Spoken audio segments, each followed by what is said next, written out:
പ്രിയപ്പെട്ടവരെ, വളരെ സന്തോഷം. മനോജ് സാർ എന്നെക്കുറിച്ച് പറയുന്നത് കേട്ട് ഞാൻ തന്നെ അങ്ങനെ രോമാഞ്ചക്കഞ്ചുകിതയായിട്ടിരിക്കുകയായിരുന്നു. എന്തൊക്കെയാണ് പറഞ്ഞത്, എൻ്റെ വീട്ടിലുള്ളവരാരും വിശ്വസിക്കില്ല ഞാൻ അവിടെ ചെന്ന് പറഞ്ഞാൽ എന്നെക്കുറിച്ച് ഇത്രയൊക്കെ പറഞ്ഞെന്ന്. വീട് ഇപ്പം പറഞ്ഞതുപോലെ വേറൊന്നാണ്. അവിടെ നമ്മളുടെ ബുദ്ധിയോ സൗന്ദര്യമോ ഹൃദയമോ ഒന്നും ആവശ്യമില്ല. ചലിക്കുന്ന രണ്ട് കാലും രണ്ട് കൈയും നിരന്തരം സംസാരിക്കാതെ പണിയെടുക്കുന്ന ഒരു ശരീരവും ഉണ്ടെങ്കിൽ വീടിന് അതിൽ കൂടുതലൊന്നും ആവശ്യമില്ല. അതുകൊണ്ടാണ് കുറച്ച് ഹയർ സെക്കൻഡറി സ്കൂൾ ടീച്ചേഴ്സിനോട് സംസാരിക്കാമെന്ന് ചോദിച്ചപ്പോൾ, അതും കോഴിക്കോടാണെന്ന് പറഞ്ഞപ്പോൾ, പിന്നെ അച്ഛൻ റൂം ഓഫ് വൺ സോണിനെ കുറിച്ചും വെർജീനിയ വൂൾഫിനെ കുറിച്ചുമൊക്കെ എന്നോട് സംസാരിച്ചപ്പോൾ, കല്യാണം കഴിക്കാതെ ഇങ്ങനെ ഒരു അച്ഛൻ നിൽക്കുന്നതൊക്കെ നല്ലതാണ്, കല്യാണം കഴിച്ചാൽ അച്ഛൻ ഇങ്ങനെയൊക്കെ പറയുമോ എന്നെനിക്കറിയില്ല. ഏതായാലും വളരെ സന്തോഷം. പിന്നെ കോഴിക്കോട് ഒരു മോട്ടിവേഷണൽ സ്പീച്ചിനൊന്നും ഞാനില്ല. ഇപ്പം അടിച്ചോടിച്ചു അല്ലേ ഒരാളെ, കോഴിക്കോട് മോട്ടിവേഷൻ സ്പീക്കറെ അടിച്ചോടിച്ചു അല്ലേ. അതുകൊണ്ട് മോട്ടിവേഷൻ സ്പീക്കിങ്ങിനൊന്നും വന്നതല്ല. എനിക്ക് നിങ്ങൾ ഹയർ സെക്കൻഡറി കുട്ടികളെ പഠിപ്പിച്ച് വിടുന്നു, അത് കഴിഞ്ഞിട്ടുള്ള കുട്ടികളെയാണ് ഞാൻ പഠിപ്പിച്ചിട്ടുള്ളത്. ഏതാണ്ട് ഏറെക്കുറെ എനിക്കും നിങ്ങൾക്കും പങ്കുവെക്കാനുള്ളത് ഒരേ കാര്യങ്ങൾ തന്നെയായിരിക്കും. അതുകൊണ്ട് എന്നെ ഒന്നും അടിച്ചോടിക്കേണ്ടിയൊന്നും വരില്ല. എനിക്ക് മോട്ടിവേഷനൊന്നും നിങ്ങൾക്ക് പകർന്നു തരാനുമില്ല. ജസ്റ്റ് നമ്മളുടെ ചിന്തകൾ ഒരേപോലെയുള്ള ചിന്തകളായിരിക്കും. അതൊന്ന് ഷെയർ ചെയ്യുമ്പോൾ ചിലപ്പോൾ നിങ്ങളുടെ എക്സ്പ്രഷനിൽ നിന്നോ നിങ്ങളുടെ പ്രതികരണത്തിൽ നിന്നൊക്കെ എനിക്ക് ചിലപ്പോൾ കൂടുതൽ എനർജി കിട്ടിയെന്നിരിക്കും. ഇപ്പോൾ ഈ ഡാഗിനിയെക്കുറിച്ചൊക്കെ പറയില്ലേ, കാണുന്നവരുടെ മുന്നിൽ നിന്ന് അവരുടെ രക്തമൊക്കെ ഊറ്റിക്കുടിച്ചിട്ട് എനർജിയും കൊണ്ട് പോകുന്നു എന്ന് പറഞ്ഞ പോലെ നിങ്ങളുടെ രക്തവും ഊർജവും ഊറ്റിക്കുടിച്ച് കുറച്ചുകൂടി എനർജൈസ് ചെയ്ത് തിരികെ പോകാം എന്നുള്ളത് മാത്രമേ ഉള്ളൂ ഞാൻ ആഗ്രഹിക്കുന്നത്. നിങ്ങളെല്ലാം എന്നേക്കാൾ വളരെ ചെറുപ്പമാണ്, വളരെ വളരെ ചെറുപ്പമാണ്. അതുകൊണ്ട് തന്നെ തീർച്ചയായിട്ടും എൻ്റെ ചിന്തകളിൽ പഴയതാകാതിരിക്കാൻ വേണ്ടി ഞാൻ നിങ്ങൾക്കൊപ്പം ഓടുന്ന ഒരാളാണ്. എന്നോട് എല്ലാവരും ചോദിക്കാറുണ്ട്, പ്രിൻ്റ് മീഡിയയേക്കാൾ കൂടുതൽ എന്തുകൊണ്ടാണ് സോഷ്യൽ മീഡിയയിൽ ഇടപെട്ടുകൊണ്ടിരിക്കുന്നതെന്ന്. സോഷ്യൽ മീഡിയ കുറച്ചുകൂടി ചെറുപ്പക്കാരുടേതായതുകൊണ്ടും എനിക്ക് ചെറുപ്പക്കാരുടെ ലോകമാണ് വേണ്ടതും അതുകൊണ്ടാണ്. ഞാൻ ജോലിയിൽ നിന്ന് റിട്ടയർ ചെയ്തു, എന്നാൽ ഇനി ഒരു വൃദ്ധ സംഘത്തിൻ്റെ കൂടെ വല്ല തീർത്ഥാടനമൊക്കെ നടത്താം എന്നൊന്നും അല്ല എനിക്ക് തോന്നുന്നത്. സോഷ്യൽ മീഡിയയിൽ കിടന്ന് അടിയുണ്ടാക്കാം, സോഷ്യൽ മീഡിയയിൽ കിടന്ന് അലമ്പുണ്ടാക്കാം. എൻ്റെ ചെറുപ്പം എനിക്ക് നിലനിർത്തണമെങ്കിൽ ചെറുപ്പക്കാരോടൊപ്പം കൂടിയേ പറ്റുള്ളൂ. അതുകൊണ്ട് ചെറുപ്പക്കാരുടെ സംസാരിക്കുമ്പോൾ ഞാൻ കൂടുതൽ ഊർജ്ജവതിയാകുകയും അതെനിക്ക് ആവശ്യമാണ്. എന്താ വെച്ചാൽ നമ്മുടെ വീട് എന്ന് പറയുന്ന സാധനം എപ്പോഴും ഞാൻ നേരത്തെ പറഞ്ഞ മാതിരി നമ്മളുടെ ശരീരം മാത്രം ആവശ്യപ്പെടുന്ന ഒന്ന്. അതിനകത്ത് നമ്മൾക്ക് ഒരുപാട് എനർജി ഉണ്ടാവുന്നത് വീടിന് സഹിക്കാൻ പറ്റില്ല, അതിന് താങ്ങാനുള്ള ശക്തി വീടിനില്ല. വീട് പൊതുവെ എല്ലാ വീടും ഒരുപോലെയാണല്ലോ, എല്ലാ വീടിൻ്റെയും സ്ട്രക്ചർ ഒരുപോലെയാണ്. അതിന് സ്ത്രീയുടെ എനർജിയെ താങ്ങാനുള്ള ശക്തിയില്ല. അങ്ങനെ ഉണ്ടാകുന്ന സംഘർഷങ്ങളാണ് വീട്ടിലുണ്ടാകുന്ന മിക്ക സംഘർഷങ്ങളും. ആ വീട് ഒരു ഒരു അഗ്നിപർവ്വതത്തിൻ്റെ മുകളിലിരിക്കുന്ന ഒരവസ്ഥയിലാണ്. പ്രത്യേകിച്ച് സ്ത്രീകളാണെങ്കിൽ ഇടപെടുന്നത് എപ്പോഴും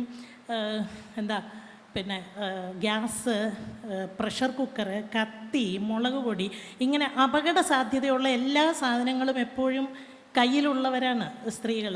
അപ്പോൾ ഈ സ്ഫോടനാത്മകമായി തീരുന്ന അവസ്ഥയെ പ്രകോപിപ്പിക്കുന്ന തരത്തിൽ വീടിന് വേറൊരു തരം അന്തരീക്ഷമുണ്ട്. ഞാനതിന് വളരെ ഒരു 10% ഇവിടെ പുരുഷന്മാർ അധ്യാപകരുള്ളൂ എന്നാണ് ഞാൻ വിചാരിക്കുന്നത്. ഞാൻ പുരുഷന്മാരെ കുറ്റപ്പെടുത്തുകയല്ല. ഒരു പാട്രിയാർക്കൽ വ്യവസ്ഥയുണ്ട്. ആ പാട്രിയാർക്കൽ വ്യവസ്ഥയുടെ ഇരകളാണ് നമ്മുടെ സ്ത്രീകളും പുരുഷന്മാരും. അതുകൊണ്ട് തന്നെ നമ്മളുടെ മുന്നിൽ വരുന്ന കുട്ടികളും അതിൻ്റെ വിക്ടിംസായിട്ടാണ് വരുന്നത്. പുരുഷന്മാരെ അല്ല ഞാൻ കുറ്റം പറയുന്നത്, ആ വ്യവസ്ഥയ്ക്ക് അടിപ്പെട്ട് പോയവരാണ് നമ്മളെല്ലാം. പലപ്പോഴും പുരുഷന്മാരെക്കാൾ കൂടുതൽ പാട്രിയാർക്കൽ വ്യവസ്ഥയുടെ പതാകവാഹകരാകുന്നത് സ്ത്രീകൾ തന്നെയാണെന്നും നമുക്കറിയാം. എമൻ കാരശ്ശേരി മാഷ് അങ്ങനെയുള്ളവരെയാണ് ചുരിദാറിട്ട പുരുഷന്മാർ എന്ന് പറയുന്നത്. അത് ചുരിദാറിട്ട സാരി ഉടുത്ത പുരുഷന്മാരും നമ്മുടെ ഇടയിലുണ്ട്. അതായത് പുതിയ മാറി വരുന്ന ഒരു തലമുറയോട് ഇടപെടാൻ നമുക്ക് ഈ പഴയ നമ്മളുടെ പാട്രിയാർക്കൽ വ്യവസ്ഥയുടെ മുരടിച്ച വിധ്വംസകമായ മൂല്യങ്ങളെ ചുമന്നുകൊണ്ട് നടന്നാൽ സാധിക്കില്ല. കുട്ടികളത് വകവെക്കില്ല ഇനിയുള്ള കാലത്ത്. അപ്പം നമ്മൾ കുട്ടികളാകെ മോശമായി എന്ന് പറയാറുണ്ട്. എപ്പോഴും നമ്മൾ കുട്ടികളെ കുറ്റം പറയുന്ന ഒരു സമൂഹത്തെയാണ് കാണുന്നത് അല്ലേ. എപ്പോഴും കുട്ടികളാണ് കുറ്റക്കാരെന്നാണ് നമ്മൾ പറയാറുള്ളത്. പക്ഷേ ശരിക്കും നമ്മൾ ഉണ്ടാക്കി വെക്കുന്ന ഭാരങ്ങളാണ് അവരെ വിധ്വംസക പ്രവൃത്തികളിലേക്ക് നയിക്കുന്നത് എന്നാണ് ഞാൻ വിശ്വസിക്കുന്നത്. എന്ന് വെച്ചാൽ നമ്മൾ വളർത്തുന്ന കുട്ടികളാണ്. അപ്പോൾ എനിക്ക് ഈ മോട്ടിവേറ്റ് ചെയ്യാനല്ല തോന്നുന്നത്, ഈ നേരത്തെ പറഞ്ഞത് മാതിരി എന്താണ് ഈ ജനറേഷൻ ഗ്യാപ്പ് എന്ന് പറയുന്ന ഒന്നുണ്ടോ? അധ്യാപകരെന്ന് പറയുമ്പോൾ പിന്നെ അധ്യാപികമാരാണ് കൂടുതലുമുള്ളത്, കുറച്ച് അധ്യാപകരുമുണ്ട്. എന്നാലും ഈ അധ്യാപികമാർ നമുക്കറിയാം, ഈ വീടിൻ്റെ മുഴുവൻ ഉത്തരവാദിത്തങ്ങളും അതിൻ്റെ മുരടിപ്പുകളും അതിൻ്റെ കഷ്ടപ്പാടുകളും കഴിഞ്ഞ് ജോലിക്ക് യാത്രയും ചെയ്ത് എത്ര ഊരി വെച്ചാലും താഴെ വെക്കാൻ പറ്റാത്തത്രയും ഭാരങ്ങൾ നമ്മുടെ തലയിലുണ്ട്. ഇവിടെ ഇരിക്കുമ്പോഴും ഇനിയും ചെന്നിട്ട് എന്ത് എന്നുള്ള ചിന്ത ഇവിടെ ഇരിക്കുന്ന സ്ത്രീകളുടെ തലയിലുണ്ടാവും.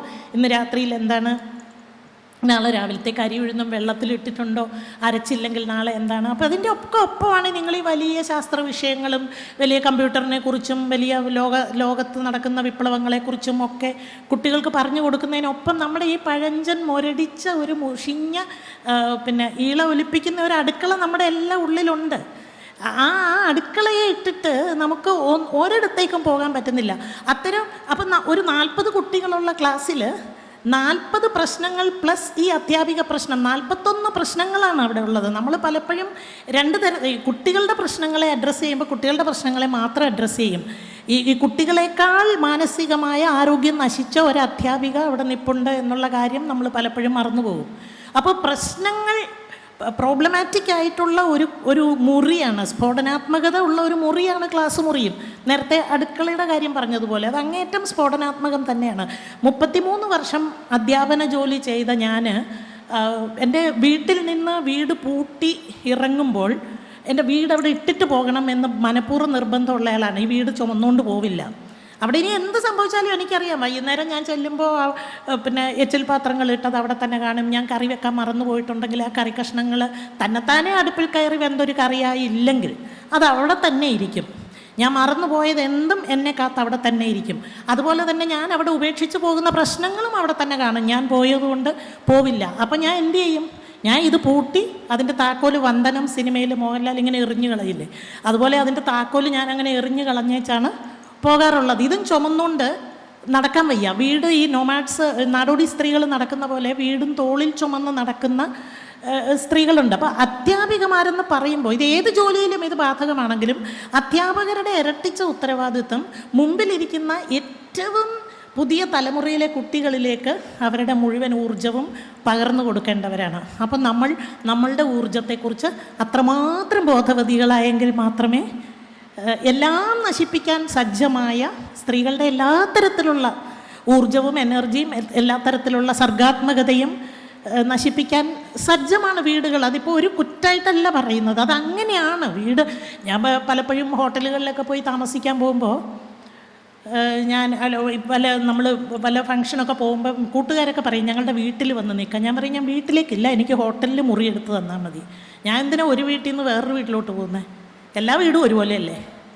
അപ്പോൾ ഞാൻ ചെല്ലുന്നു എന്ന് വേണ്ടി മറ്റൊരു സ്ത്രീ ടോയ്ലറ്റ് ഒന്ന് കഴുകേണ്ടി വരും. എനിക്കത് ഇഷ്ടമല്ല. ഞാൻ ചെല്ലുന്നത് പ്രമാണിച്ച് ഒരാൾ ഒരു ടോയ്ലറ്റ് കഴുകുക എന്ന് പറയുന്നത് എനിക്കിഷ്ടമല്ല. പക്ഷേ എൻ്റെ വീട്ടിലേക്ക് ഒരാൾ വരുന്നു എന്ന് പറയുമ്പം പെട്ടെന്ന് ഞാൻ ആദ്യം ചെയ്യുന്ന ഒരു ബ്രഷ് എടുത്ത് ടോയ്ലറ്റ് വൃത്തിയാക്കുക. എനിക്കത് ഇഷ്ടമല്ലാത്ത പണിയാണ്. അതുകൊണ്ട് ഞാൻ എൻ്റെ വീട്ടിലേക്ക് ഗസ്റ്റിനെ വിളിക്കുകയുമില്ല, ഞാൻ ഒരാളുടെ വീട്ടിലും പോയി താമസിക്കുകയുമില്ല. എനിക്കിഷ്ടമില്ലാത്ത പണികളാണ് ചെയ്യുന്നതല്ല. നിങ്ങൾ വന്നിരിക്കുമ്പോൾ നിങ്ങളോട് വർത്താനം പറയുന്ന ഒപ്പം ചായ എടുത്തില്ലല്ലോ ഇവർക്ക് ആര് ചായ കൊടുക്കും? ഞാനല്ലാതെ ആരും നിങ്ങൾക്ക് ചായ എടുത്ത് തരാൻ പോകുന്നില്ല. എൻ്റെ വീട്ടിൽ വന്ന് എൻ്റെ ഭർത്താവിൻ്റെ കൂട്ടുകാർ വരികയാണെങ്കിൽ ഞാൻ പോയി ചായ എടുക്കും. എൻ്റെ കൂട്ടുകാർ വന്നാൽ ഞാൻ അവരെ എൻ്റർടൈൻ ചെയ്യണം, അടുക്കളയിൽ പോയി ചായ എടുക്കണം. അപ്പം ഞാൻ എന്ത് ചെയ്യും? ചായ എടുത്ത് കൊടുക്കണ്ട, വീട്ടിലേക്ക് വിളിക്കില്ല. നമുക്ക് കാണാം, നമുക്ക് ഹോട്ടലിൽ എവിടെയെങ്കിലും കാണാം. ഞാൻ ഒരു റൂം എടുക്കും വേണമെങ്കിൽ, അല്ലെങ്കിൽ ഞാനൊരു ലൈബ്രറി സജസ്റ്റ് ചെയ്യും, അല്ലെങ്കിൽ ഞാനൊരു പാർക്ക് സജസ്റ്റ് ചെയ്യും. ഇങ്ങനെയൊക്കെ ഞാൻ ആയത് ഈ വീട് എന്നെ ഇങ്ങനെയൊക്കെ ആക്കിയതാണ്. അല്ലാതെ ഞാനൊരു വളരെ നന്നായി വളർത്തപ്പെട്ട ഒരു പെൺകുട്ടിയായിരുന്നു. പക്ഷേ വീടെന്നെ പഠിപ്പിച്ചു, നീ മഹാമോശമാവും ഇങ്ങനെ ആയാൽ. ഈ വീട് നിൻ്റെ തലയിൽ കയറി മറ്റൊരു വീട് വെക്കും, നമ്മുടെ തലയിൽ സിമെൻ്റ് ഇട്ട് കെട്ടിടം വെക്കും. അപ്പോൾ അത് പാടില്ല എന്ന് എന്നെ പഠിപ്പിച്ച് തന്നത് ഈ വീട് തന്നെയാണ്. ഇപ്പം അതുകൊണ്ട് എൻ്റെ വീട് എനിക്ക് സ്വർഗമാണ്. എൻ്റെ ഇഷ്ടമല്ലാതെ അവിടെ യാതൊന്നും നടക്കില്ല. അത് എൻ്റെ ഹസ്ബൻഡ് പറയും, മക്കളോട് പറയും, അമ്മയെ പ്രകോപിപ്പിക്കരുത്, അവർ മൈക്ക് വെച്ച് നാട്ടുകാരോട് ഇതെല്ലാം പറയും, അതുകൊണ്ട് അമ്മയെ പ്രകോപിപ്പിക്കരുത് എന്ന് പറയും. എന്നെ ഒരു പേടിയുണ്ട് വീടിന്. പിന്നെ ഞാൻ ഇറങ്ങിപ്പോയാൽ അവർക്ക് തന്നെയാണ് നഷ്ടം. 1.5 ലക്ഷം രൂപ എനിക്ക് വരുമാനമുണ്ട്. അങ്ങനെ ചുമ്മാതെയൊന്നും എന്നെ ഇറക്കി വിടുകയൊന്നുമില്ല. അതുകൊണ്ടാണ് ഞാൻ എപ്പോഴും പെൺകുട്ടികളോട് പറയുന്നത്, നിങ്ങൾ നന്നായിട്ട് പഠിച്ചിട്ട് നല്ല ജോലി മേടിച്ചിട്ടല്ലാതെ കല്യാണം എന്നുള്ളതിനെക്കുറിച്ച് ആലോചിക്കരുത്. നിങ്ങൾക്ക് വരുമാനം ഉണ്ടെങ്കിൽ നിങ്ങളെ വീടിന് ആവശ്യമാണ്.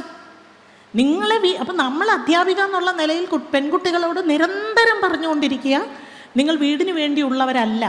അപ്പോൾ എന്നെ ചിലപ്പോൾ എന്നെ ഒരു അനുസരണയില്ലാത്ത ധാർഷ്ട്യക്കാരിയായ അഹങ്കാരിയായ ഒരു ടീച്ചറായിട്ട് പറയുമായിരിക്കും. പക്ഷേ എന്നെ കേൾക്കുന്ന പെൺകുട്ടികൾക്ക് ഇത് മനസ്സിലാവും. നാളെ ഞാൻ അടുക്കളയ്ക്ക് വേണ്ടി ഉള്ള ഒരു സ്ത്രീ അല്ല, ഞാൻ വീടിന് വേണ്ടി മാത്രമുള്ള ഒരു സ്ത്രീ അല്ല. അപ്പോൾ എന്തായി, എൻ്റെ മോള് കല്യാണം ആലോചിച്ചപ്പോൾ ആദ്യം അവളുടെ വരനോട് ചോദിച്ചത്, കുക്ക് ചെയ്യാൻ അറിയാമോ? കുക്ക് ചെയ്യാൻ അറിയാമെങ്കിൽ ഇത് മുമ്പോട്ട് കൊണ്ടുപോയാൽ മതി, എനിക്കത്രയ്ക്കൊന്നും അറിയില്ല എന്ന് പറഞ്ഞു.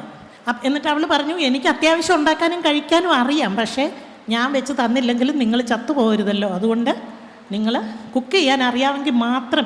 അത്രയും അവൾക്ക് എഡ്യൂക്കേഷൻ കൊടുക്കാൻ എനിക്ക് കഴിഞ്ഞു എന്നുള്ളത് മാത്രമേ ഉള്ളൂ. അല്ലാതെ ഞാൻ വലിയ വിപ്ലവങ്ങളൊന്നും ഉണ്ടാക്കിയിട്ടില്ല. എൻ്റെ എഴുത്തുകൊണ്ട് എനിക്ക് ഇപ്പം ഇദ്ദേഹം എൻ്റെ എഴുത്തിനെ കുറിച്ച് കുറേ പറഞ്ഞു. എൻ്റെ എഴുത്തുകൊണ്ട് ഞാൻ ഉണ്ടാക്കിയ ഒരേ ഒരു കാര്യം, എൻ്റെ വീട്ടിൽ ജനാധിപത്യം കൊണ്ടുവരാൻ കഴിഞ്ഞു എന്നുള്ളതാണ്. എൻ്റെ വീട്ടിൽ എന്നെ ഒരു ഭയം ഉണ്ടാക്കാൻ കഴിഞ്ഞു എന്നുള്ളതാണ്. ഞാൻ എല്ലാം ലോകത്തോട് വിളിച്ച് പറയും എന്നുള്ളതാണ്. എന്നെ പീഡിപ്പിച്ചാലോ, എന്നെ നാണം കെടുത്തിയാലോ, എന്നെ അപമാനിച്ചാലോ, എന്നെ കുറ്റം പറഞ്ഞാലോ ഞാൻ പിറ്റേ ദിവസം ഫേസ്ബുക്കിൽ അത് എഴുതും, ഉറപ്പാണ് എഴുതിയിരിക്കും. അപ്പോൾ എനിക്കാകെ ചെയ്യാവുന്ന ഫേസ്ബുക്കിൽ എൻ്റെ ഇഷ്ടമില്ലാത്ത ബന്ധുക്കളെ ബ്ലോക്ക് ചെയ്യാം എന്നുള്ള, ഫേസ്ബുക്കിൽ മാത്രമേ സാധിക്കുള്ളൂ. ലോകത്ത് വേറെ ഒരിടത്തും നമുക്ക് ബന്ധുക്കളെ ബ്ലോക്ക് ചെയ്യാൻ പറ്റില്ല. ഞാൻ ഫേസ്ബുക്കിൻ്റെ ഏറ്റവും വലിയ ഗുണമായിട്ട് കാണുന്നത് അവിടെ ബ്ലോക്ക് ചെയ്യാൻ പറ്റും. എനിക്ക് എൻ്റെ ഭർത്താവിനെ ബ്ലോക്ക് ചെയ്യാം, എൻ്റെ ഇഷ്ടമില്ലാത്ത ആരെയും ബ്ലോക്ക് ചെയ്യാം. അപ്പോൾ ഈ സാധ്യതകൾ ഉപയോഗിക്കുന്ന ഒരു ആളാണ് ഞാൻ. അപ്പോൾ എനിക്ക് നിരന്തരം ഞാൻ ഏറ്റവും കൂടുതൽ കേൾക്കുന്നത് എന്നേക്കാൾ ചെറുപ്പക്കാരായിട്ടുള്ള മനുഷ്യരെയാണ്. അവരുടെ ലോകം എങ്ങനെയെന്ന് നോക്കിക്കാണാൻ ആഗ്രഹിക്കുകയാണ് ചെയ്യുന്നത്. അപ്പോൾ ഇതിനെ ഒരു സൈക്കോളജിക്കലായിട്ടൊന്നും, ഇതിനെ ശാസ്ത്രീയമായിട്ട്, ഇപ്പം നിങ്ങൾ രാവിലെ 35 വയസ്സിൽ താഴെയുള്ള ഒരു പയ്യൻ്റെ ടോക്ക് കേട്ടങ്ങനെ നിങ്ങൾ ആവേശം കൊണ്ടിരിക്കുകയെന്ന് എനിക്കറിയാം. അപ്പോൾ ആ ആളിന് എൻ്റെ ജനപിന്തുണ എന്നെ അത്ഭുതപ്പെടുത്താറുണ്ട്. എൻ്റെ വായന, അദ്ദേഹത്തിൻ്റെ പുസ്തകങ്ങൾ വായിക്കുന്ന ഒരു സെൻസിബിലിറ്റി അല്ല എൻ്റേത്. അതുകൊണ്ട് ഞാൻ ആ പുസ്തകങ്ങൾ വായിക്കാറില്ലെങ്കിലും എനിക്കത് വായിക്കാൻ പറ്റുന്നില്ല. നമുക്ക് ഓരോരുത്തരുടെ ഒരു വായനയുടെ വേറൊരു തലമുണ്ടല്ലോ, വായനയുടെ അഭിരുചിയുടെ ഒരു തലമുണ്ടല്ലോ. പക്ഷേ എനിക്കറിയാം ഇദ്ദേഹത്തിൻ്റെ ജനപിന്തുണയെക്കുറിച്ച്. ഞാനതിനെ വളരെയധികം ബഹുമാനിക്കുന്നുണ്ട്. പുതിയ തലമുറയ്ക്ക് വേണ്ട എന്തൊക്കെയോ അദ്ദേഹം കൊടുക്കുന്നുണ്ട്. ഇല്ലെങ്കിൽ ചുമ്മാതെ ഒന്നും ഒരാൾക്ക് ഇത്രമാത്രം മില്യൺ കണക്കിന് ഫോളോവേഴ്സൊന്നും ഉണ്ടാവില്ല. പുതിയ തലമുറയ്ക്ക് ആവശ്യമുള്ള എന്തോ അദ്ദേഹം കൊടുക്കുന്നുണ്ട്. അപ്പോൾ തീർച്ചയായിട്ടും അദ്ദേഹം പകർന്നു തന്ന ഒരു എനർജി നിങ്ങളിലുണ്ട് എന്നെനിക്കറിയാം. അദ്ദേഹത്തിൻ്റെ ഒരു സംസാര രീതിയും എഴുത്തിനെക്കുറിച്ചും വായനയെക്കുറിച്ചും ഒക്കെ ഞാൻ ഒരുപാട് എൻ്റെ മക്കൾ പറഞ്ഞ് കേട്ടിട്ടുണ്ട്. അപ്പോൾ അത്തരക്കാരുമായിട്ട് ഞാൻ ഇന്നിപ്പോൾ നിങ്ങളുടെ മിസ്സിൻ്റെ കൂടെ ഇരുന്ന മിസ്സിനോട് ഞാൻ പറയായിരുന്നു, നമ്മളെപ്പോഴും കുട്ടികളിലേക്ക് ഇറങ്ങി വരാനാണ് നോക്കേണ്ടത്. നമ്മൾ ആഗ്രഹിക്കുന്ന, പക്ഷേ കുട്ടികൾ നമ്മളിലേക്ക്, നമ്മളുടെ ഇപ്പം സ്ഫടികം സിനിമയിലെ തിലകൻ പറഞ്ഞ പോലെ ചാക്കോമാഷ് ആവരുത് നമ്മൾ. ചാക്കോമാഷ് സിൻഡ്രോം എന്ന് തന്നെ പറയാം. അപ്പം നമ്മുടെ പല വീട്ടിലെയും രക്ഷിതാക്കൾക്ക് ഈ ചാക്കോമാഷ് സിൻഡ്രോം ഉണ്ട്. അദ്ദേഹം പറയുന്ന എന്തോ അതാവണം. പക്ഷെ മകനിൽ മറ്റ് ചില ക്രിയേറ്റിവിറ്റീസാണ് ഉള്ളത്. അവന് കണക്കല്ല. അച്ഛനെ സംബന്ധിച്ച് കണക്കാണ് ലോകം ചുറ്റുന്നത്, ഭൂഗോളം തിരിയുന്നത് കണക്കിന്മേലാണെന്നാണ് ചാക്കോമാഷ് പറയുന്നത്. പക്ഷെ മകന് തോന്നുന്നത് അങ്ങനെയല്ല, കണക്കല്ല പ്രധാനമെന്നാണ്. രക്ഷിതാക്കളുടെ അല്ലെങ്കിൽ അധ്യാപകർ ഈ കണ്ണിൽ കാഴ്ചകൾ കുത്തിക്കയറ്റി വെക്കരുത്. പ്ലേറ്റോ പറഞ്ഞിട്ടുള്ള ഒരു കാര്യമാണത്. കുട്ടികളുടെ കണ്ണിലേക്ക് നമ്മൾ കാഴ്ചകളെ കുത്തിക്കയറ്റി വെക്കരുത്. അവർക്ക് കാഴ്ചയുള്ള ഒരു കണ്ണുണ്ട് എന്ന് മനസ്സിലാക്കിയാൽ മാത്രം മതി. നമ്മൾ കാണുന്നത് പോലെ തന്നെ കാണാൻ കഴിവുള്ള കണ്ണുകൾ അവർക്കുണ്ട്. ആ കണ്ണുകൾക്ക് തെളിച്ചം കൊടുക്കുക എന്നുള്ളതാണ് അധ്യാപകരെന്നുള്ള നിലയിലും രക്ഷിതാക്കളെന്നുള്ള നിലയിലും. അധ്യാപകരും രക്ഷിതാക്കളും നമ്മൾ തന്നെയാണ്. അപ്പം നമ്മൾ അധ്യാപകരെന്നുള്ള നിലയിലും രക്ഷിതാക്കളെന്നുള്ള നിലയിലും നമ്മൾ കുറച്ചുകൂടി അവരെ മനസ്സിലാക്കാൻ ശ്രമിക്കുക അതിനാണ് ഞാൻ ശ്രമിക്കാറുള്ളത്. എൻ്റെ മക്കൾ മാത്രമല്ല, എൻ്റെ മക്കളുടെ കൂട്ടുകാരുമായിട്ടും. ഒരിക്കലും സ്കൂളിൽ എൻ്റെ മോള് ഭയങ്കര ഒരു ഇച്ചിരി വൈബ്രൻ്റാണ്, അല്ലെങ്കിൽ ഇച്ചിരി അവൾ മാർക്കൊക്കെ നന്നായിട്ട് മേടിക്കും. പക്ഷെ ഇത്തിരി ഇളക്കം ഉണ്ടായിരുന്നു. അത് ആ ഒരു ഇളക്കം എന്ന് നമ്മൾ പറയില്ലേ, പെൺകുട്ടികളുടെ ഒരു ഇളക്കം. എൻ്റെ മോൾക്ക് അത് ഇത്തിരി ഒരു ഇളക്കം ഉണ്ടായിരുന്നു. പക്ഷേ എനിക്കത് ഭയങ്കര ആസ്വാദ്യമാണ്. കുഞ്ഞ് വളരുമ്പോൾ തൊട്ട് അവളിങ്ങനെ എനർജറ്റിക് ആയിട്ട്. അപ്പോൾ ഒരു ദിവസം സ്കൂളിൽ ചെല്ലുമ്പോൾ പ്രിൻസിപ്പൽ അച്ഛൻ ക്ഷമിക്കണേ, ഞാൻ ഇച്ചിരി സത്യങ്ങൾ പറയുവേ. പിന്നെ എൻ്റെ മോളുടെ സ്കൂളിൽ ചെന്നപ്പോൾ പ്രിൻസിപ്പൽ അച്ഛൻ എന്നെ വിളിച്ചിട്ട് പറഞ്ഞു, മോളന്ന് 9-ൽ 8-ലോ 9-ലോ പഠിക്കുക, മോൾ ഇത്തിരി അട്രാക്ഷൻ സീക്കിംഗ് ആണ്, ടീച്ചർ ഒന്ന് ശ്രദ്ധിക്കണം എന്ന് പറഞ്ഞു. 13 വയസ്സുള്ള കുട്ടിയാണ്. ആ പ്രായത്തെക്കുറിച്ച് എനിക്കത് കൃത്യമായിട്ടറിയാം എന്തുകൊണ്ടാണ് അവൾ അട്രാക്ഷൻ സീക്കിംഗ് ആകുന്നത്. നിങ്ങളുടെ മുമ്പിലേക്ക് വരുന്ന കുട്ടികൾ അട്രാക്ഷൻ സീക്കിംഗ് ആണെന്നുള്ളത് നിങ്ങളെ ഭയപ്പെടുത്തുകയോ ഉത്കണ്ഠപ്പെടുത്തുകയോ ഒക്കെ ചെയ്യും. അപ്പം ഞാൻ ആലോചിച്ചു, ഞാൻ എങ്ങനെ ഇത് ഇവളോട് പറയും? അച്ഛൻ പറഞ്ഞു, ടീച്ചർ സൂക്ഷിക്കണം, അവൾ അട്രാക്ഷൻ സീക്കിംഗ് ആണ്, അവൾക്ക് ആൺകുട്ടികളെ കാണുമ്പോൾ ഒരു ഭ്രമമുണ്ട് എന്ന് പറഞ്ഞു. അപ്പോൾ പിന്നെ അന്നേരം എൻ്റെ മോള് തല കുനിച്ചൊരു കുറ്റവാളിയെ പോലെ അച്ഛൻ്റെ മുമ്പിൽ ഇരിക്കുന്ന കണ്ടപ്പോൾ എനിക്ക് തോന്നിയത് എൻ്റെ മോളെ തല ഉയർത്തി നിർത്താറാക്കണം, എൻ്റെ മോളുടെ തല കുനിച്ച് അവിടെ നിന്ന് കൊണ്ടുപോകാൻ പാടില്ല. അപ്പം ഞാൻ വെറും ഒരു സാധാരണ അമ്മയായാൽ പോരാ എന്നെനിക്ക് തോന്നിയിട്ട് ഞാൻ അപ്പം അച്ഛനോട് പറഞ്ഞു, അച്ഛാ ഞാൻ ഈ പ്രായത്തിലും അട്രാക്ഷൻ സീക്കിംഗ് ആണ്, എനിക്ക് ആണുങ്ങളെ കാണുമ്പോൾ ഇത്തിരി ഭ്രമമുണ്ട്, അപ്പോൾ അതൊന്ന് മാറിയിട്ട് ഞാൻ അവളെ ഗുണദോഷിക്കാം. അപ്പോൾ എനിക്കിത് 13 വയസ്സിൽ തുടങ്ങിയതാണ്, എനിക്കിത് ഇപ്പോഴും മാറിയിട്ടില്ല. ഇപ്പോഴും എന്താ ഇവിടെ പ്രസംഗിക്കാൻ വിളിക്കുമ്പോൾ ഞാൻ വളരെ പാടുപെട്ട് ഒരുങ്ങി വന്നത് അട്രാക്ഷൻ സീക്കിംഗ് ആയതുകൊണ്ടാണ്. നിങ്ങളൊക്കെ ഞാൻ വളരെ നല്ലതാണെന്ന് പറയണം, ഇവരെ കണ്ട അത്ര പ്രായമൊന്നും തോന്നില്ലല്ലോ, ഇവർ കുറച്ച് സുന്ദരിയാണല്ലോ എന്നൊക്കെ പറയണം എന്നാണ് എൻ്റെ ആഗ്രഹം. അപ്പോൾ ഞാൻ അതിനു വേണ്ടി കഷ്ടപ്പെടുന്നുണ്ട്. ഈ അട്രാക്ഷൻ സീക്കിംഗ് എന്ന് പറയുന്നത് എങ്ങനെയാണ് കുറ്റമാകുന്നത്? നിങ്ങൾ ഇത്ര പേര് കാണുന്നുള്ളത് കൊണ്ടും നിങ്ങൾ ഇത്ര പേരെന്നെ നോക്കുന്നുള്ളത് കൊണ്ടും ആണ് ഞാൻ ആ അട്രാക്ഷൻ എനിക്ക് വേണം, നിങ്ങളിലേക്ക് എൻ്റെ ശ്രദ്ധ വരണം, അതെൻ്റെ ആഗ്രഹമാണ്. അതുകൊണ്ടാണ് ഈ പ്രായത്തിലും ഞാൻ എൻ്റെ ഊർജ്ജം കൈവിടാതെ സൂക്ഷിക്കുന്നത്. അപ്പോൾ എൻ്റെ മോളെ ഇങ്ങനെ പറഞ്ഞപ്പോൾ അവൾ പെട്ടെന്നൊരു കുറ്റവാളിയെ പോലെ തല കുനിച്ചിരുന്നു. എനിക്കത് ഭയങ്കര സങ്കടമായിരുന്നു. എനിക്കറിയാം എൻ്റെ മോളെ എല്ലാത്തിലും നല്ല മിടുക്കിയാണ്, ഡാൻസ് ചെയ്യും, പാട്ട് പാടും, കഴിക്കും. അവളുടെ ഈ എക്സസ് എനർജി, അവൾക്ക് ഇത്തിരി എക്സസ് എനർജി ഉണ്ട്. ആ എനർജിയെ താങ്ങാൻ ഈ സ്കൂളിനോ ഈ സ്കൂളിൻ്റെ അധികാരികൾക്കോ കഴിയുന്നില്ല എന്നെനിക്ക് മനസ്സിലായി. അപ്പം ഞാൻ പോകുന്ന വഴി മോളെ ഇങ്ങനെ ചേർത്ത് പിടിച്ചിട്ട് പറഞ്ഞു, മോളെ ഒരു കുഴപ്പമില്ല, നീ ആ സ്കൂളിൽ ചെല്ലുമ്പോൾ അവർക്ക് എങ്ങനെയാണ് വേണ്ടതെന്ന് വെച്ചാൽ അതുപോലെ പെരുമാറുക. അപ്പം അതൊരു ഇൻസ്റ്റിറ്റ്യൂഷനല്ലേ, അതിൻ്റേതായ ചില ഡിസിപ്ലിനുണ്ട്, അതിൻ്റേതായ ചില അച്ചടക്കമുണ്ട്, അതൊക്കെ അനുസരിച്ചുകൊണ്ടാണ് നമ്മൾ അങ്ങോട്ട് വിടുന്നത്. മോൾ എങ്ങനെയാണോ അങ്ങനെ തന്നെ നിന്നാൽ മതി. സ്കൂളിൽ നീ കുറച്ച് അഭിനയിക്കണം, ടീച്ചർമാരൊക്കെ പറയുമ്പോൾ നീ ഇങ്ങനെ തലയാട്ടി ശ്രദ്ധിക്കുന്ന പോലെയൊക്കെ ഇരിക്കണം. നിനക്ക് ഇഷ്ടമില്ലാന്ന് തോന്നിയാൽ നീ ശ്രദ്ധിക്കണ്ട, നിനക്ക് കിട്ടാൻ അവൾക്കറിയാം, അവൾക്ക് എന്താണ് വേണ്ടതെന്നറിയാം. അപ്പോൾ സ്കൂളിൽ ഇവൾക്ക് ലിറ്ററേച്ചറായിരുന്നു താല്പര്യം. നിങ്ങൾ ഇടപെടുന്ന കുട്ടികളെക്കുറിച്ച് പറയുമ്പോൾ, എൻ്റെ മോളെക്കുറിച്ച് പറയുമ്പോൾ എനിക്ക് ആരോടും അനുവാദം ചോദിക്കണ്ടല്ലോ, അതുകൊണ്ടാണ് കൃത്യമായിട്ട് ഞാൻ അത് തന്നെ പറയുന്നത്. അവൾക്ക് ലിറ്ററേച്ചറായിരുന്നു താല്പര്യം. പക്ഷേ സ്കൂളിലെ ടീച്ചേഴ്സ് നിർബന്ധമായിട്ടും സയൻസിൽ ശ്രദ്ധിക്കൂ എന്ന് പറഞ്ഞുകൊണ്ടിരുന്നു എന്നാണ് മോള് പറയുന്നത്. നമ്മൾ സയൻസിൽ പിടിക്കാം, ലിറ്ററേച്ചർ അവിടെ നിൽക്കട്ടെ എന്ന്. അപ്പോൾ എൻ്റെ മോളെ സംബന്ധിച്ച് അവൾ ചെറുപ്പത്തിലെ മുതലേ എൻ്റെ വീടിൻ്റെ ഒരു അന്തരീക്ഷം, ഈ സാഹിത്യ വായനയുടെ ഒരു അന്തരീക്ഷം ഉള്ളതുകൊണ്ട് അവൾ വല്ലാതെ വായിക്കുന്ന ഒരു കുട്ടിയാണ്. ആ വായിക്കുന്ന കുട്ടിയുടെ ഇളക്കമാണ് അവൾക്കുള്ളത്. വായിക്കുന്ന കുട്ടി വായിക്കാത്ത കുട്ടിയെ പോലെ ആവില്ല ഒരിക്കലും. സ്ത്രീകൾ, ഞാൻ ഇപ്പോൾ എപ്പോഴും പറയും, വായിക്കുന്ന സ്ത്രീയുടെ അടുക്കളയല്ല വായിക്കാത്ത സ്ത്രീയുടെ അടുക്കള, വായിക്കുന്ന സ്ത്രീയുടെ കിടപ്പുമുറിയല്ല വായിക്കാത്ത സ്ത്രീയുടെ കിടപ്പുമുറി, വായിക്കുന്ന സ്ത്രീ കാണുന്ന മഴയല്ല വായിക്കാത്ത സ്ത്രീ കാണുന്ന മഴ. എല്ലാം വ്യത്യസ്തമായിരിക്കും, അവരുടെ ലോകം തന്നെ വ്യത്യസ്തമായിരിക്കും. അപ്പോൾ എനിക്കറിയാം എൻ്റെ മോള് വ്യത്യസ്തയായ ഒരു പെൺകുട്ടിയായി വളരുന്നു എന്നതിനെയാണ് സ്കൂൾ അധികാരികൾ ഭയക്കുന്നത് എന്നുള്ളത്. അവൾ സാമ്പ്രദായികമായ രീതിയിൽ തല കുനിച്ച് നടന്ന് വന്ന് സയൻസ് പഠിച്ച് സയൻസിന് മാർക്ക് മേടിച്ച് പോയാൽ ശരിയാണ്, സ്കൂളിന് അതൊരു അസറ്റാണ്. പക്ഷേ എനിക്കും കൂടെ വേണ്ടിയിട്ടുള്ളതല്ലേ എൻ്റെ മോള്. അപ്പോൾ ഞാൻ അവളോട് പറഞ്ഞു, മോള് സ്കൂളിന് എങ്ങനെ വേണോ അങ്ങനെ അങ്ങ് നിൽക്കുക, സ്കൂളിൻ്റെ ഡിസിപ്ലിനൊന്നും നീ തകർക്കരുത്, സ്കൂളിന് ചില ഡിസിപ്ലിനൊക്കെ ഉണ്ട്, പക്ഷേ മോളല്ലാതാവരുത്. നമുക്കറിയാം ഏറ്റവും ക്രൂഷ്യലായിട്ടുള്ള പീരീഡിലാണ് ഈ കുട്ടികളെ സ്കൂളിൽ കിട്ടുന്നത്. നിങ്ങൾക്കറിയാം ശാരീരികമായ അവരുടെ സംശയങ്ങൾ അല്ലേ, കൗമാരപ്രായത്തിലേക്ക് കടക്കുമ്പോൾ അവരുടെ ശരീരം വളരുന്നു.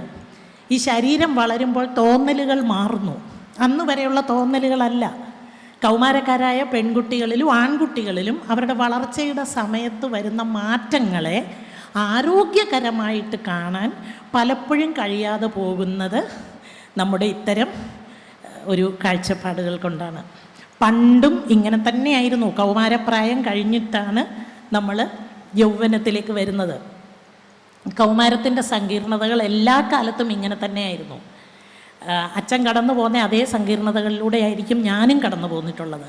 അതേ സങ്കീർണതകളിലൂടെ ആയിരിക്കും എൻ്റെ മുതിർന്ന തലമുറയും കടന്നു പോന്നിട്ടുള്ളത്.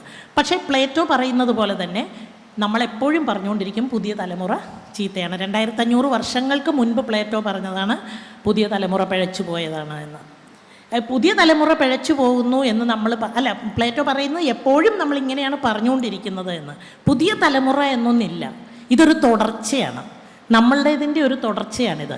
അപ്പോൾ എനിക്കറിയാം, ഞാൻ കണ്ണാടിയുടെ മുമ്പിൽ നിന്ന് എൻ്റെ ശരീരം കണ്ട് ആസ്വദിച്ചതും അഭിനയിച്ചതും അതിന് മുന്നിൽ നിന്ന് നൃത്തം ചെയ്തതും ഒക്കെ തന്നെ എൻ്റെ മോള് കാണിക്കും. നമ്മൾ എന്തുകൊണ്ടാണ് ഇത് മറന്നു പോകുന്നതെന്നുള്ളതാണ്. നമ്മുടെ കൗമാരം മറന്നു പോവുകയും, നമ്മൾ കൗമാരത്തിൽ എന്തൊക്കെയാണ് ചെയ്തത്? നമ്മളൊക്കെ കൗമാരകാലത്ത് ഭഗവത്ഗീത വായിക്കുകയായിരുന്നോ, അല്ലെങ്കിൽ രാമായണം വായിക്കുകയായിരുന്നോ? കൗമാരകാലത്ത് നമ്മൾക്ക് പെൺകുട്ടികൾക്ക് ഈ കൊച്ചു പുസ്തകങ്ങളൊന്നും വായിക്കാൻ കിട്ടില്ലായിരുന്നു. ആൺകുട്ടികൾ തീർച്ചയായിട്ടും എനിക്കറിയാം കപ്പക്കാലായാലും വാഴയുടെ ചോട്ടിലും അവിടെ ഇവിടെയൊക്കെ പോയിരുന്നു കൊച്ചു പുസ്തകം വായിച്ചിട്ടുണ്ട്. പെൺകുട്ടികൾക്കത് കിട്ടാത്തത് കൊണ്ടാണ് അവരത് വായിക്കാതിരുന്നത്. ആൺകുട്ടികൾ അന്ന് ചെയ്തതൊക്കെ തന്നെ ഇന്നും ആൺകുട്ടികൾ ചെയ്യുന്നുണ്ട്. അവർക്ക് കൊച്ചു പുസ്തകത്തിൻ്റെ ആവശ്യമില്ല, മൊബൈൽ ഫോണിൽ ഇതെല്ലാം ഉണ്ട്. അപ്പം നമ്മൾ എന്തിനാണ് മൊബൈൽ ഫോൺ നോക്കുന്നതിന്? കുട്ടികളെ ഇത്രമാത്രം കുറ്റം പറയുന്ന മൊബൈൽ ഫോൺ നമുക്കില്ലായിരുന്നുകൊണ്ടല്ലേ നമ്മൾ നോക്കാതിരുന്നത്? അന്ന് ഇന്നത്തെ രക്ഷിതാക്കൾ ആലോചിച്ച് നോക്കണം, അന്ന് മൊബൈൽ ഫോൺ ഉണ്ടായിരുന്നേ നമ്മൾ ഉപയോഗിക്കില്ലായിരുന്നു. ഇപ്പോൾ ഈ കുട്ടികളുടെ കയ്യിൽ നിന്ന് മൊബൈൽ ഫോൺ നമുക്ക് എങ്ങനെ ഇല്ലാതാക്കാൻ പറ്റും? പ്രത്യേകിച്ച് കോവിഡ് കാലമൊക്കെ വന്നപ്പോൾ മൊബൈൽ ഫോൺ ഇല്ലാതെ ജീവിക്കാൻ വയ്യാത്തൊരു സാഹചര്യമുണ്ട്. ക്ലാസ്സുകൾ പോലും മൊബൈലിലൂടെയായിരുന്നു.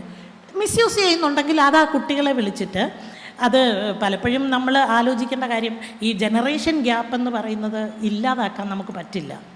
കാരണം എത്ര സൗഹൃദം, ഇപ്പം ഞാൻ മുമ്പ് എൻ്റെ മോളെക്കുറിച്ച് പറഞ്ഞു, എത്ര സൗഹൃദം ഞാനും എൻ്റെ മോളുമായിട്ടുണ്ടെങ്കിലും അവൾക്ക് അവളുടെ കൂട്ടുകാരോട് പറയുന്ന എല്ലാ കാര്യങ്ങളും എന്നോട് പറയാൻ പറ്റില്ല, പറയില്ല. ഞാനും വളരെ സൗഹൃദമാണെങ്കിലും എൻ്റെ എല്ലാ രഹസ്യങ്ങളും മോളോട് പറയില്ല. പറയുന്നുണ്ടെന്ന് ഭാവിക്കുന്നുണ്ട്, അവളെൻ്റെ കൂട്ടുകാരിയെ പോലെയാണ്, പക്ഷേ കൂട്ടുകാരിയല്ല. അതാവാൻ നമ്മുടെ ചില ശാഠ്യങ്ങൾ നമ്മളെ സമ്മതിക്കാറില്ല. അതുപോലെ തന്നെ അച്ഛന്മാർ പലപ്പോഴും മക്കളുമായിട്ട് വളരെ സൗഹൃദമാണെന്ന് പറയുമ്പോഴും അച്ഛൻ എന്നുള്ള നിലയിലുള്ള ഒരു റെസ്പെക്റ്റ് കുട്ടിയിൽ നിന്ന് ആഗ്രഹിക്കുന്നുണ്ട്. അതുപോലെ ആ റെസ്പെക്റ്റ് കിട്ടിയില്ലെങ്കിൽ കുട്ടി എന്തോ നിഷേധിയാവുകയാണ് എന്നുള്ള ഒരു തോന്നൽ വരികയാണ്. സത്യത്തിൽ ഇതിങ്ങനെയല്ല, എല്ലാ കാലത്തും ഈ ജനറേഷൻ ഗ്യാപ്പ് എന്ന് പറയുന്നുണ്ട്. ആ ഗ്യാപ്പ് ഇല്ലാതെയാക്കാൻ എനിക്ക് തോന്നുന്നു പഴയ കാലത്തെക്കാളിലും സാഹചര്യങ്ങൾ ഇപ്പോഴാണ് കൂടുതലായിട്ടുള്ളത്. ഇപ്പോൾ 56 വയസ്സ് 60 വയസ്സിലും എൻ്റെ അമ്മയെ കണ്ട രൂപം എനിക്ക് ഓർമ്മയുണ്ട്. അന്ന് എൻ്റെ വിചാരം എൻ്റെ 60 വയസ്സെന്ന് പറഞ്ഞാൽ വളരെ വൃദ്ധയാണെന്നായിരുന്നു. പക്ഷെ ഇന്ന് ഞാൻ സമ്മതിക്കില്ല 60 വയസ്സ് വാർദ്ധക്യമാണെന്ന് പറഞ്ഞാൽ. 60 വയസ്സിലൊരു വൃദ്ധയായിട്ടൊരു സ്ത്രീയെ ഇപ്പം കാണാൻ പറ്റില്ല നമുക്ക്. അവരെല്ലാവരും മക്കളുടെ ഡ്രസ്സും ഒക്കെ ഇട്ട് മക്കളെക്കാൾ ചെറുപ്പക്കാരായിട്ട് നടക്കുകയാണ് ചെയ്യുന്നത്.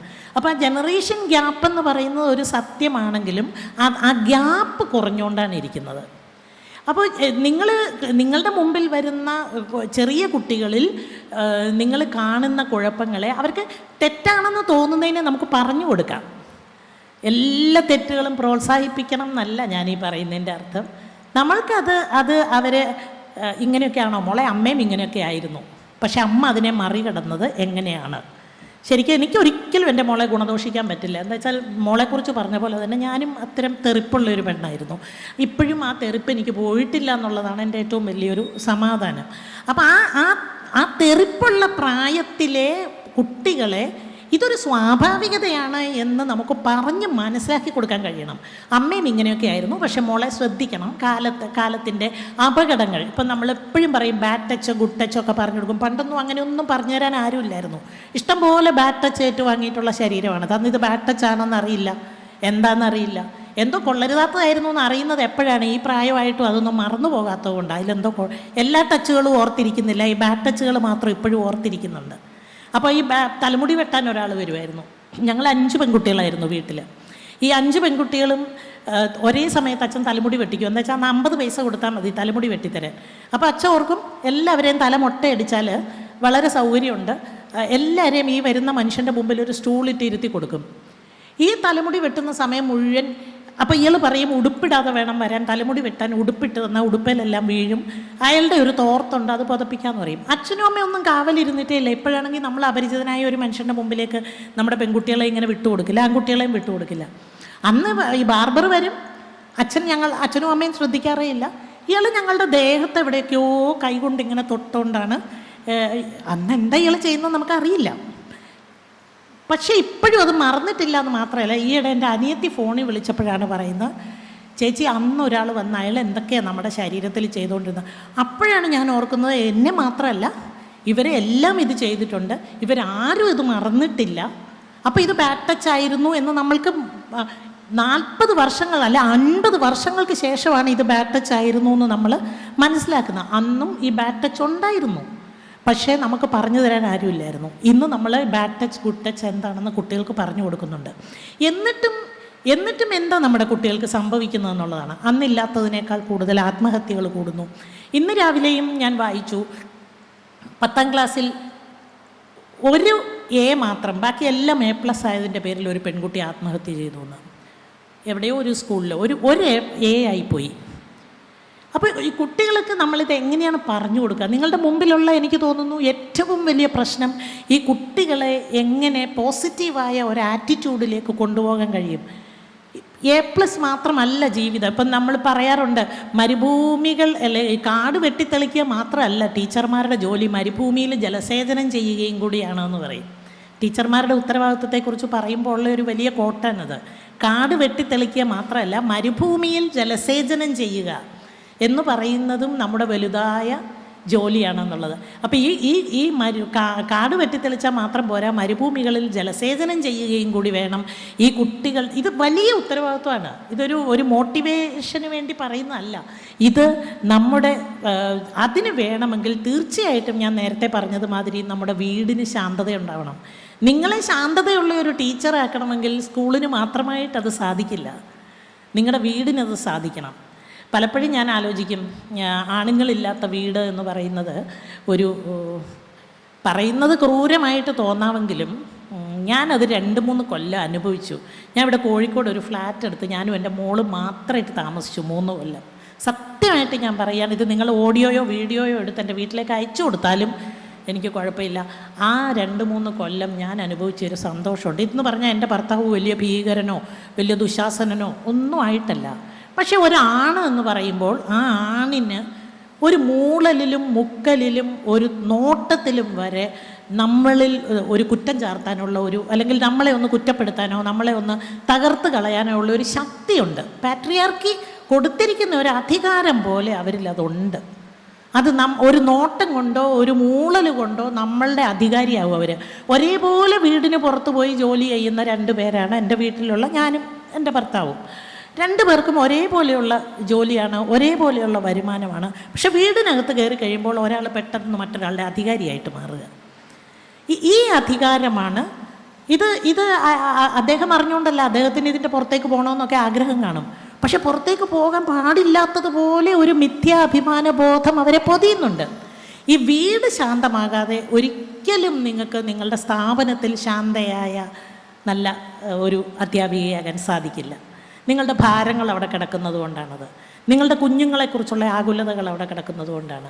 അതുകൊണ്ടാണ് വളരെ പ്രശസ്തരായ എഴുത്തുകാരികളൊക്കെ പറയുന്നത് മക്കൾ വേണ്ട, കുടുംബം വേണ്ട എന്നൊക്കെ പറയുമ്പോൾ അതിൻ്റേതായ കാരണങ്ങളുണ്ട്. ഇപ്പോഴത്തെ പെൺകുട്ടികൾ പലപ്പോഴും അവർക്ക് കല്യാണം വേണ്ട എന്ന് പറയാറുണ്ട്. അതല്ലെങ്കിൽ ഞങ്ങൾ തീരുമാനിച്ചോളാം എന്ന് പറയാറുണ്ട്.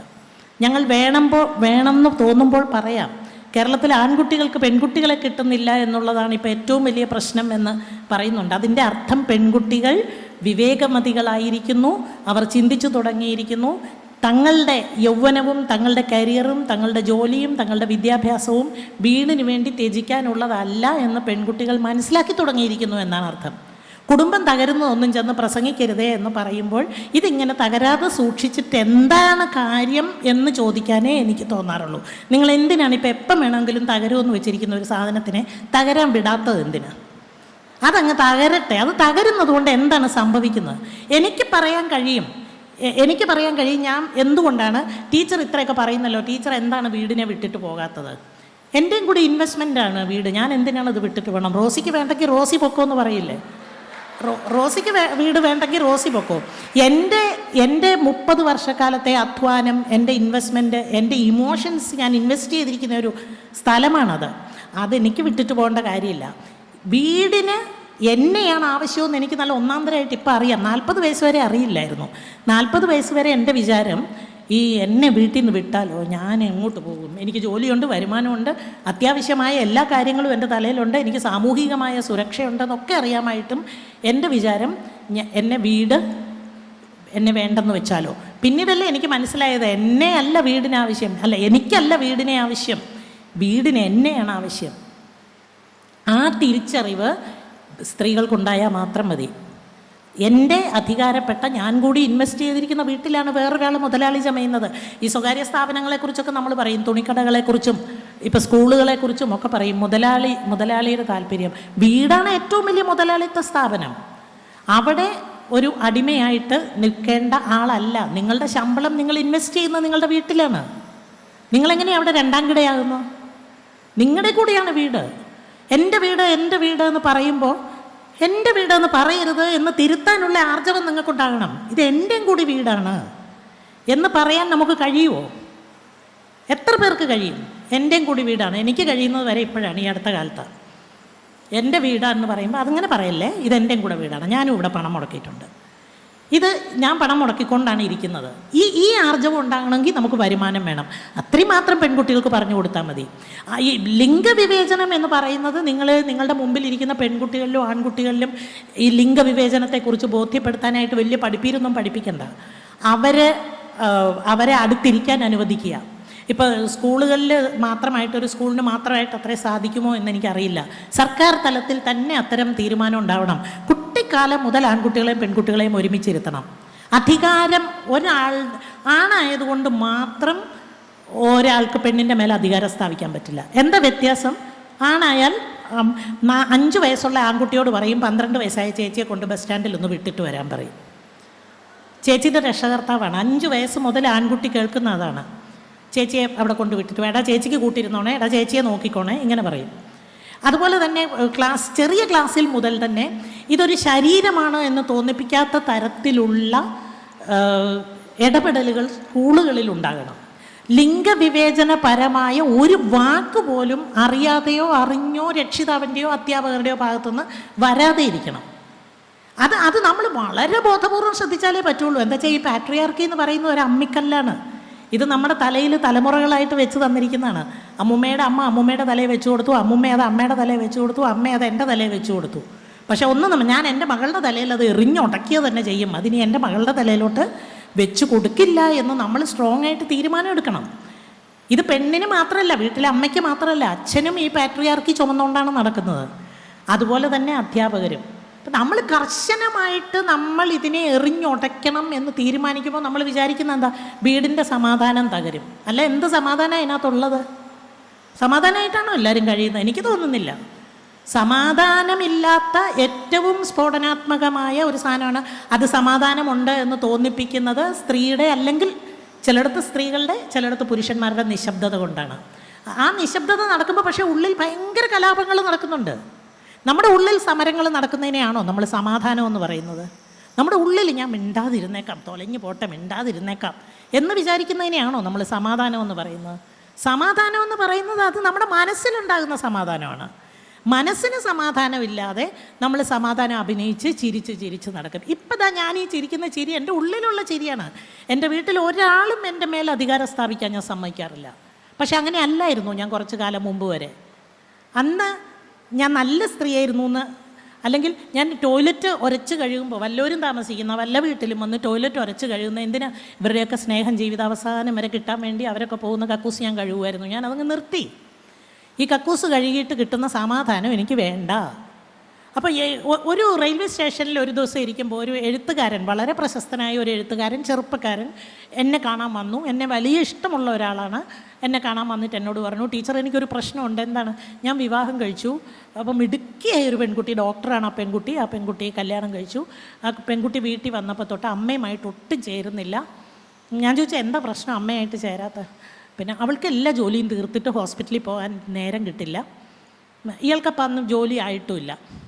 അവൾക്ക് എല്ലാ ജോലിയും തീർത്തിട്ട് പോകാൻ നേരം കിട്ടുന്നില്ല. ടോയ്ലറ്റൊക്കെ ഭയങ്കര വൃത്തികേടായിട്ടാണ് കിടക്കുന്നത്. അടുക്കളയൊക്കെ വൃത്തികേടായിട്ടാണ് കിടക്കുന്നത്. ഈ ടോയ്ലറ്റും അടുക്കളയാണല്ലോ ഏറ്റവും പ്രധാനം സ്ത്രീകളെ സംബന്ധിച്ച്. സാനിഫ്രഷിൻ്റെ പരസ്യം തന്നെ അങ്ങനെയല്ലേ? ഇത് എൻ്റെ അടുക്കള, എൻ്റെ കുളിമുറി, എൻ്റെ ടോയ്ലറ്റാണെന്ന് തോന്നുന്നേ ഇല്ല എന്ന്.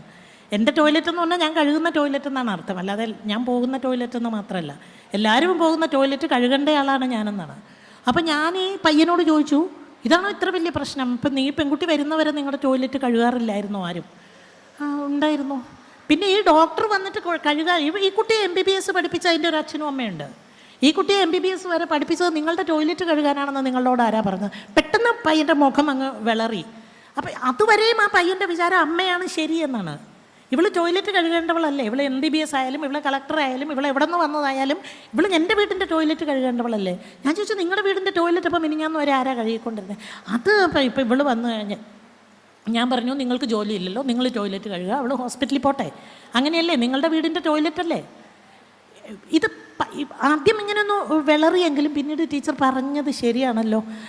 ഞാൻ പറഞ്ഞു അമ്മയോടത് പറഞ്ഞു കൊടുക്കണം, ഇത് നമ്മുടെ ടോയ്ലറ്റാണ്, നമ്മൾ ഉപയോഗിച്ചുകൊണ്ടിരുന്ന ടോയ്ലറ്റാണ്, നമ്മുടെ അടുക്കളയാണ്, നമ്മൾ ഉപയോഗിച്ചുകൊണ്ടിരുന്ന അടുക്കളയാണ്, ഇത് കഴുകാനല്ല അവൾ വന്നിരിക്കുന്നത്. ഈ കുട്ടിയുടെ മനസ്സമാധാനം എത്രമാത്രം അവർ കെടുത്തിയിട്ടുണ്ട്. പക്ഷെ ഞാൻ പിന്നീട് ആ പെൺകുട്ടിയോട് സംസാരിച്ചപ്പോൾ ആ കുട്ടി പറഞ്ഞത് അവരങ്ങനെയൊക്കെ കിടന്ന് പറയും ഞാൻ കഴുകാനൊന്നും പോകുന്നില്ല, ഞാൻ ടോയ്ലറ്റൊന്നും കഴുകാൻ വന്നതല്ല, ഞാൻ ടോയ്ലറ്റ് കഴുകാനൊട്ട് പോകുന്നുമില്ല, അവർക്ക് വൃത്തിയുള്ള ടോയ്ലറ്റ് വേണേൽ അവർ കഴുകിക്കോണം. എന്നിട്ട് ഈ കുട്ടി പറഞ്ഞത് അവിടെ ഒരു ടോയ്ലറ്റ് ബെഡ്റൂമിലുണ്ട്, അത് ഇവൾ ഉപയോഗിച്ചിട്ട് അതിൻ്റെ താക്കോലും കൊണ്ടാണ് പോകുന്നതെന്ന് പറഞ്ഞു. ഞാൻ കൈയടിച്ചു ശരിക്കും. ഞാൻ പോകുന്ന ടോയ്ലറ്റ് ഞാൻ കഴുകുന്നുണ്ട്, അതിൻ്റെ താക്കോൽ എൻ്റെ കയ്യിൽ, അത് ഞാൻ വേറെ ആരുടെയും കൈ കൊടുക്കില്ല എന്ന് പറഞ്ഞു. ഇങ്ങനത്തെ ഒരു പെൺകുട്ടിയെ നമ്മുടെ വീടിന് താങ്ങാൻ പറ്റുമോ? ആലോചിച്ച് നോക്കിയേ, എന്തായിരിക്കും പറയുക? ഇങ്ങനെ ഒരു പെൺകുട്ടിയെക്കുറിച്ച് എന്തായിരിക്കും പറയുക? പക്ഷേ ആ പെൺകുട്ടിയെ അംഗീകരിക്കാനും അപ്രീഷിയേറ്റ് ചെയ്യാനും കഴിയുന്ന തരത്തിൽ നമ്മളുടെ മനോഘടനയാണ് മാറേണ്ടത്. എല്ലാ കുറ്റവും വന്ന പെൺകുട്ടിയാണ് എല്ലാം ചെയ്യേണ്ടത്. ഈ വീടിൻ്റെ മുഴുവൻ കാര്യവും ഇന്നലെ വരെ ആര് ചെയ്തു എന്ന് അറിയണ്ട, ഇവളാണ് എല്ലാം ചെയ്യേണ്ടത് എന്നുള്ള മനോഭാവം മാറിയേ പറ്റുള്ളൂ. പെൺകുട്ടികൾ കല്യാണത്തിന് സമ്മതിക്കാത്തതോ, ഞാൻ അന്വേഷിച്ച് വരുമ്പോൾ ഈ കൊല്ലം ജില്ലയിൽ ഒരുപാട് സ്ഥലത്ത് പെൺകുട്ടികൾ തുടരെ ആത്മഹത്യ ചെയ്യുന്നുണ്ട്, തുടരെ ആത്മഹത്യ നടക്കുന്നുണ്ട്. വലിയ സ്ത്രീധനമൊക്കെ കൊടുത്താണ് കല്യാണം കഴിപ്പിക്കുന്നത്. ഈ അമ്മയ്ക്കും അച്ഛനും എന്താണ് പറഞ്ഞു കൊടുത്താൽ, നിനക്ക് അവിടെ വയ്യാൻ തോന്നിയാൽ നീ ഇങ്ങ് പോരെന്ന് എന്താണ് പറയാത്തത്? ഒക്കെ നിവൃത്തിയുള്ള വീടുകളാണ്, അല്ലേ ഇത്ര സ്ത്രീധനമൊന്നും കൊടുക്കില്ലല്ലോ. ഈ സ്ത്രീധനം കൊടുക്കുന്ന സാധനം ഈ പെൺകൊച്ചിൻ്റെ കയ്യിലിരുന്നാൽ പോരെ? ഈ സ്ത്രീധനം അങ്ങോട്ട് കൊടുത്തേച്ച് പിന്നെ ഒരുത്തനെ കൂടെ ചുമക്കണോ, അവൻ്റെ വീട്ടുകാരെയും കൂടെ ചുമക്കണോ? ആദ്യം തന്നെ നിറവും വിധവും മാറുമ്പോൾ ഞാൻ പറയുന്നത് നമ്മൾ ഇത്രയൊക്കെ പെൺകുട്ടികൾക്ക് പറഞ്ഞു കൊടുക്കണം ക്ലാസ് മുറികളിൽ. നമ്മളിപ്പം നിഷേധിയായ അധ്യാപിക, നമ്മൾ മികച്ച കുടുംബിനിയാകാൻ വേണ്ടിയാണോ നമ്മളെ BEd പഠിപ്പിക്കുന്നത്? മികച്ച കുടുംബിനികളെ വാർത്തെടുക്കാനാണോ നമ്മളെ BEd പഠിപ്പിക്കുന്നത്? മികച്ച വ്യക്തികളെ വാർത്തെടുക്കാനാണോ എന്ന് മാത്രം ആലോചിച്ചാൽ മതി. തീർച്ചയായിട്ടും മികച്ച വ്യക്തികളുള്ള ആരോഗ്യമുള്ള ഒരു സമൂഹത്തെ വാർത്തെടുക്കാനാണ്.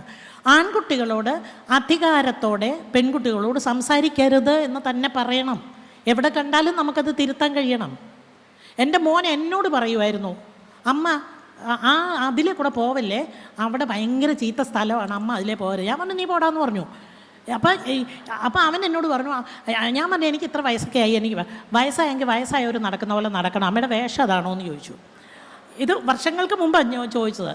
അപ്പം അതായത് ഇവൻ്റെ മനസ്സിൽ അമ്മയുടെ രക്ഷകർത്താവാണ് ഇവനെന്നൊരു തോന്നൽ എപ്പോഴോ വളർന്നിട്ടുണ്ട്. ഞാനത് മാറ്റിക്കൊടുത്തു. എന്നിട്ട് ഞാൻ പറഞ്ഞു ഈ ബോധം എന്ന് മാറുന്നോ അന്നേ ഞാൻ കല്യാണം ആലോചിക്കുള്ളൂ എന്ന് പറഞ്ഞു. നിൻ്റെ ഈ ബോധം എന്ന് മാറുന്നോ അന്നേ ഞാൻ കല്യാണം ആലോചിക്കുള്ളൂ എന്ന് പറഞ്ഞു. അമ്മ നിനക്ക് അധികാരമുള്ള ഒരാളല്ല, പെങ്ങൾ നിനക്ക് അധികാരമുള്ള ആളല്ല. രണ്ട് മനുഷ്യജീവികൾ മാത്രമാണ് ആണും പെണ്ണും. ഒരാൾക്ക് മറ്റൊരാളുടെ മേലെ അധികാരമില്ല. അത് പറഞ്ഞു കൊടുക്കാൻ നമ്മൾ കഴിഞ്ഞില്ലെങ്കിൽ നമ്മൾ PG പഠിച്ചിട്ടോ BEd പഠിച്ചിട്ടോ അധ്യാപികയായിട്ടോ ഒന്നും ഒരു കാര്യമില്ല എന്നാണ് ഞാൻ വിചാരിക്കുന്നത്. വളരെ ഉത്തരവാദിത്വത്തോടെ കുട്ടികളെ ലിംഗസമത്വത്തെക്കുറിച്ച് പഠിപ്പിക്കാൻ ബാധ്യതപ്പെട്ടവരാണ് നമ്മൾ. ചെറിയ ക്ലാസ്സുകൾ മുതൽ ഇവരടുത്തിടപഴകുമ്പോൾ ഭയപ്പെടാതിരിക്കുക, പക്ഷേ അവർക്ക് സൂചനകൾ കൊടുക്കുക. ഇന്ന അപകട സാധ്യതകളുണ്ട് എന്ന് പറയുകയല്ലാതെ നോ എന്ന് പറയാൻ പഠിക്കുക എന്ന് നമ്മളെപ്പോഴും പറയാറുണ്ട്. അപ്പോൾ ഒരിക്കൽ എന്തോ പറഞ്ഞപ്പോൾ ഇങ്ങനെ മോളോട് പറയുമ്പോഴാണ്, മോളെ പഠിപ്പിക്കാൻ ഒരു പെൺകുട്ടിയെ ഒരു ആൺകുട്ടിയെയും വീട്ടിൽ വളർത്തുക എന്ന് പറഞ്ഞാൽ ഒരു സ്കൂള് ചുമക്കുന്ന അത്രയും തന്നെ ഉത്തരവാദിത്തമാണ്. ഒരു സ്കൂളിൽ ചെയ്യേണ്ട അതേ കാര്യം ഒരു മൈന്യൂട്ട് ലെവലിലാണ് നമ്മൾ ചെയ്യുന്നത്. അപ്പോൾ ഈ മോൾ എന്നോട് പറഞ്ഞിട്ടുണ്ട്, മോളോട് ഇങ്ങനെ പല പ്രണയങ്ങളിലൂടെയും കടന്നു പോകുന്ന ഘട്ടങ്ങളുണ്ടല്ലോ. ഈ പ്രായത്തിൽ അവർക്ക് കാണുന്നതെല്ലാം പ്രണയമാണെന്ന് തോന്നും. ഒരാൺകുട്ടി നോക്കി ചിരിച്ചാൽ നീ സുന്ദരിയാണെന്ന് പറഞ്ഞാൽ ആ പ്രായം അതാണ്. പെൺകുട്ടികളുടെ ഒരു പ്രായം എന്ന് പറയുന്നത് കുമാരനാശാൻ കവിതയിൽ എഴുതിയ പോലെ വദനം കവൾ കാന്തിയാർന്നു, ആരിലും ആകർഷണീയത തോന്നുന്ന ഒരു പ്രായത്തിലൂടെ കടന്നു പോകുമ്പോൾ പെൺകുട്ടിക്ക് ലോകത്തേക്കും സുന്ദരി താനാണെന്ന് തോന്നും. അതൊരു ആൺകുട്ടിയുടെ വായിൽ നിന്ന് കേൾക്കുമ്പോൾ അവൾക്ക് ആഹ്ലാദം വരും.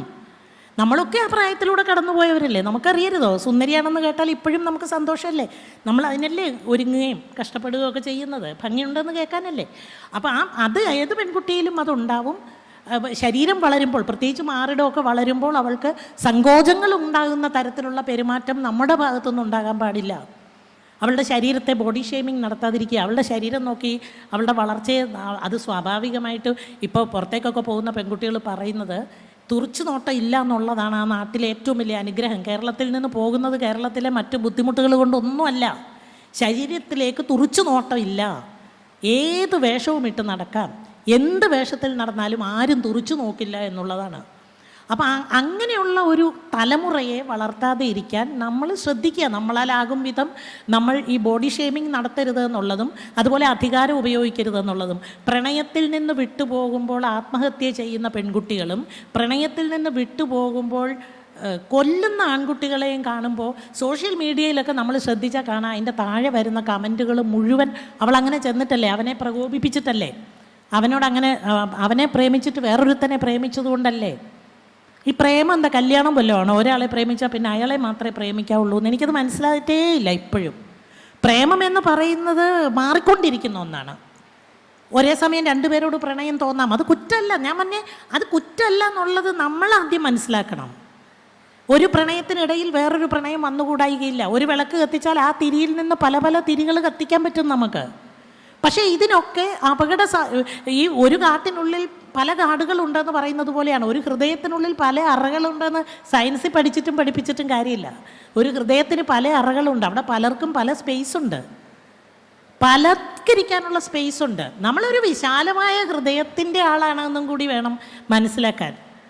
ഞാൻ എൻ്റെ ഉദാഹരണം തന്നെ പറയാം. ധാരാളം പ്രണയങ്ങളിലൂടെ കടന്നു പോയിട്ടുള്ള ഒരാളെ ഞാൻ. പ്രണയിച്ച ഒരാളെയും ഞാൻ കല്യാണവും കഴിച്ചില്ല, പ്രണയിച്ച ഒരാളെയും കല്യാണം കഴിച്ചില്ല എന്നുള്ളതാണ് എൻ്റെ ഏറ്റവും വലിയ വിജയം. അവരെന്നെക്കുറിച്ച് പറഞ്ഞതൊക്കെ സത്യമാണെന്ന് വിചാരിച്ചും വിശ്വസിച്ചും ജീവിക്കാൻ എനിക്കിപ്പോഴും കഴിയുന്നുണ്ട്. അത് ഞാൻ പറയുന്നത്, ഞാൻ എപ്പോഴും ഈ പല പ്രണയത്തിലൂടെ പോയിട്ടും ഒരാളും എൻ്റെ ദേഹത്ത് മണ്ണെണ്ണ ഒഴിച്ചില്ല, ഒരാളും എന്നെ കത്തിച്ചില്ല, ഒരാളും എന്നെ ആസിഡ് ഒഴിച്ചില്ല. എൻ്റെ ഗുരുത്വം ദൈവാധീനം എന്ന് ഞാൻ പലപ്പോഴും ആശ്വസിക്കാറുണ്ട്. എങ്ങനെ ഞാൻ രക്ഷപ്പെട്ടു പോകുന്നു എന്ന്. ആ നല്ല മനുഷ്യരോടൊക്കെ പരസ്യമായിട്ട് നന്ദി പറയുകയാണ്.